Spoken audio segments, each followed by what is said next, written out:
Hey everybody, it's Matt Toronto with Mini Grad School of Acting, and today we're going to talk about 5 secrets to Oscar-worthy performances. And so I think we're just going to dive right in. The number one most important thing in a really compelling performance is action.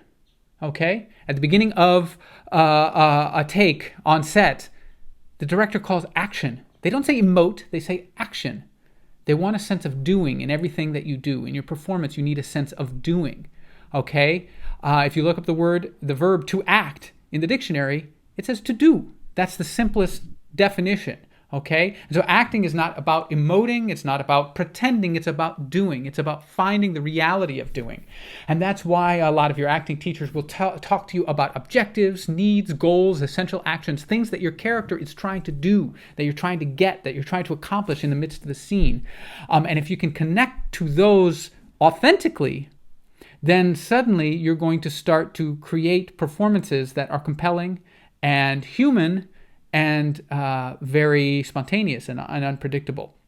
One of the secrets to this is to be able to find an objective, a way of thinking about what does my character want or need in this scene, and how do I think about it in order to connect me powerfully to the doing in the scene. And the words that you use suddenly become tools for accomplishing your goal. And when you do that, they take on subtext, they take on richness, they take on humanity. And your unique humanity gets channeled through the words and through the doing of the scene. One other thing that I think helps a lot is to think of to divide your scene into verbs. Beats that are described by verbs. Not what am I going to feel? Oh, I want to be angry in this moment. Not about that, but about, okay, if I want to capture that anger, what is my character doing? Perhaps I'm scolding a character or berating a character or threatening a character. Do you see how those verbs suddenly activate you in a new way, and it activates your imagination, in fact, it activates your body, so that as you use the words, or sometimes you have no words, as you use the moment, it suddenly becomes activated by doing, and that's really important. The second secret is to work off of the other. Okay, a lot of times you have actors that fall into a trap of, okay, I am planning to say my line in this way, in this manner, and they have line readings that become predictable, that become stale, that become old. Instead, if you work off of your scene partner and you really connect to if you focus on what they're doing, what kind of behavior they are sending you, and react authentically to that in the moment, suddenly you're going to have performances that are not expected. Have you ever had an argument with a loved one where you're yelling and screaming and crying at each other, and all of a sudden somebody says something and you both begin to laugh? And it makes no sense because you're in the middle of a fight, and yet somehow a human being laughs in that moment. And wouldn't that be wonderful to capture a moment like that on screen? Well, if you're focused on the other rather than on yourself, then suddenly you'll start to have those kind of moments come out of your unique apparatus, your emotional apparatus that is a part of who you are. And that's what we want. We want, yes, we want to capture the character of, Juliet or Romeo or, Hamlet, but we want to capture that through your unique lens. And that's something that only you can do, and that's a really powerful thing. So that means that even when you know the lines, you're still improvising with your scene partner based on whatever behavior they're sending you at that moment. The next thing is to personalize the circumstances. Okay? None of this means anything. None of the scene work that you're doing means anything if it doesn't move you personally. If you're being moved personally, it will move, theoretically, the audience. Okay? That means you have to find a way to connect personally to the circumstances, to what you're doing, to your scene partner. Okay? And there are lots of ways to do this. Some people do, emotional recall, and there are a lot of different ways to do it. My preference is to use your imagination. It's one of the most human and powerful things that we have, something that sets us apart from any other animal in the world.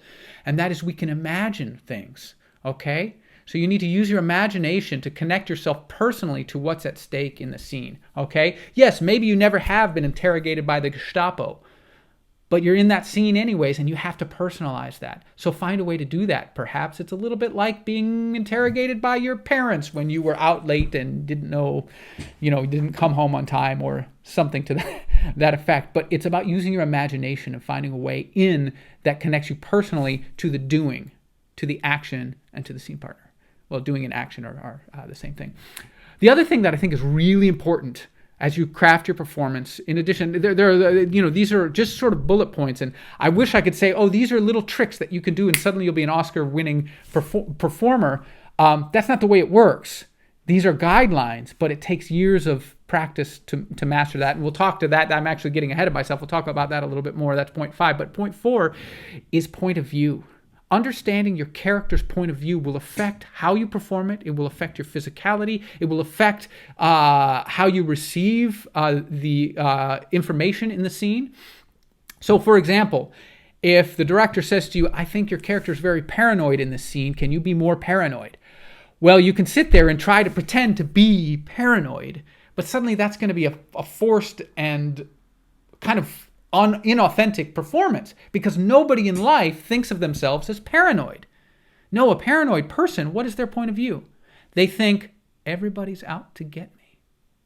You're out to get me, right? And suddenly it's a subtler performance, and suddenly it's a performance that's more unexpected, more compelling, and generated from the point of view of a human rather than an external point of view that's trying to be forced on a performance.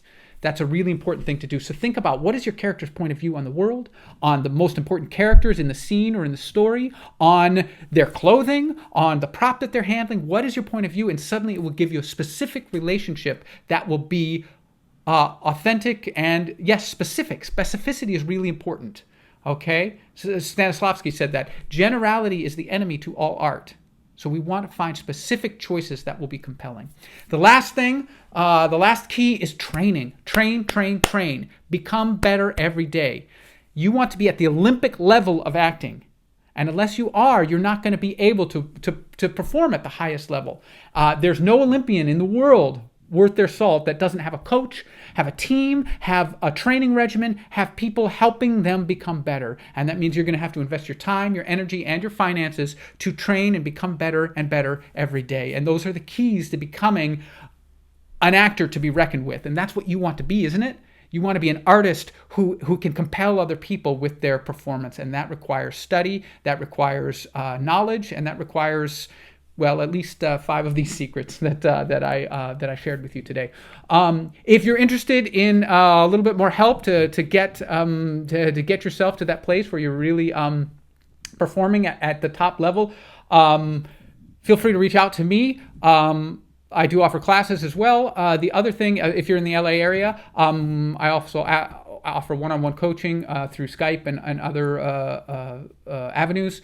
The other thing is, if you're interested, I can give you, click on the link below and message me, and I will send you a PDF of some really fantastic, a list of objectives, things that you can, objectives that you can think of, some really compelling objectives that might help you in your next scene, that will help you really connect so that you know what your character is doing. For example, instead of, oh, I'm just trying to get a date. Well, that's a little different than convincing a girl convincing the girl of your dreams to take a chance on you, right? Isn't that a little more compelling? And so if you can find the right ways the right point of view on your objectives, that can really electrify your performance. And I'll give you a list of some fantastic ones that you can use and modify and change and maybe give you inspiration for other ideas as you're analyzing and working with your scenes. Anyways, that's all I got for today. I'm Matt Toronto from Grad School of Acting, and, break a leg.